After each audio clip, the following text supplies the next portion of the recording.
যে টাইটেল কবিতা কুঞ্জ, এই কাজটার মধ্যে একটা পোয়েটিক এলিমেন্ট রয়েছে। আমার কাছে মনে হয় যে এখানে এই ইন্টেরিয়র ডিজাইন নিজেই স্থাপত্যের একটা ঘনিষ্ঠভাবে সম্পর্কিত এবং সে এমবডিড হয়েছে মানে আর্কিটেকচার স্ট্রাকচারের সাথে।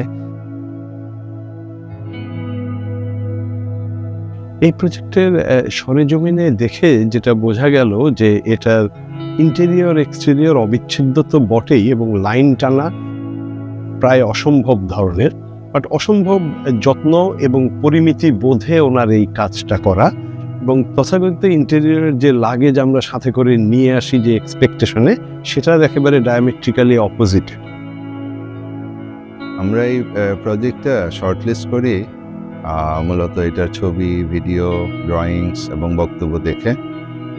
আমাদের একটা ডিসকাশনে একটা জিনিস ছিল, এই বাড়িটা, রিসোর্টটা, এটা কি আর্কিটেকচার, ইন্টেরিয়র, একটা কোনটা এটার সাথে সামঞ্জস্যপূর্ণ, ইন্টেরিয়র এক্সটেরিয়রকে আলাদা করে দেখা যায় কি না।